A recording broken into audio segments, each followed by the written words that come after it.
जेब खर्च ना मिलना। जी हाँ, अपने बच्चे को जेब खर्च इतना दें जो उस स्कूल के दरमियाने तबके के बच्चे लेकर आते हैं।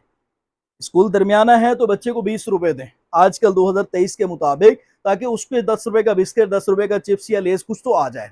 अगर आपके पास 20 नहीं है तो आप उसे 10 दें, 15 दें, अगले दिन ज्यादा दे दें, कुछ ना कुछ करें। बस औकात घर वालों की तरफ से जेब खर्च पूरा नहीं मिलता। अच्छा स्कूल हो तो 100, 200, 500 लेने वाले बच्चे भी होते हैं, कम से कम 50 वाले भी होते हैं। अपनी हैसियत, अपने कारोबार, अपने बिजनेस के एतबार से हर बाप अपने बेटे को कुछ ना कुछ जेब खर्च देता है। आप देखें कि आप अपने बच्चे को उस स्कूल के मेयार और लेवल के एतबार से जेब खर्च दे रहे हैं कि नहीं दे रहे हैं।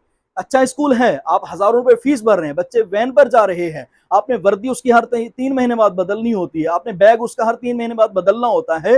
लेकिन अगर आप बच्चे को उस स्कूल के मुतवस्सित तबके के लोगों के बच्चों जैसा जेब खर्च नहीं दे रहे, तो आपकी ये सारी चीजें समझ लें 30% कमी की तरफ बच्चे को लेकर आएंगे। क्यों?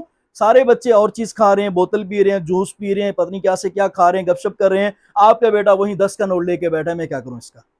भले वो वैन पे जाता है, भले उसके शूज अच्छे हैं, भले आप उसे प्यार करते हैं, आपने घर में उसे साइकिल दे के रखी है, जेब खर्च उसे नहीं दे रहे तो वो और बच्चों के सामने एहसास कमतरी का शिकार होगा। जी हाँ, वो बच्चा जो ना वो बहुत ज्यादा ढीला हो जाएगा, सुस्ती की तरफ आएगा, एक वक्त आएगा स्कूल से बेजार हो जाएगा। क्यों? आपके इस जेब खर्च पूरा ना देने की वजह से। हाँ, आप कहें कि हमारे पास पैसे नहीं है, कारोबार नहीं, बिजनेस नहीं है, तो आपको किसने कहा है कि आप जो ना मोबाइल पे वक्त दें? आपको किसने कहा कि शाम को 1 घंटा चाचा रफीक के साथ बैठें? आपको किसने कहा कि सुबह अखबार 1 घंटे में पढ़ें? आप वक्त बचाएं, आप ओवर टाइम करें, आप 2-4 घंटे और काम करें, आप किसी के साथ मिलकर और काम करें। इस तरीके से पैसा बनाए ताकि आपके बच्चे आपसे जो तकाजा करते हैं, ख्वाहिश करते हैं, आप वो पूरी कर सकें।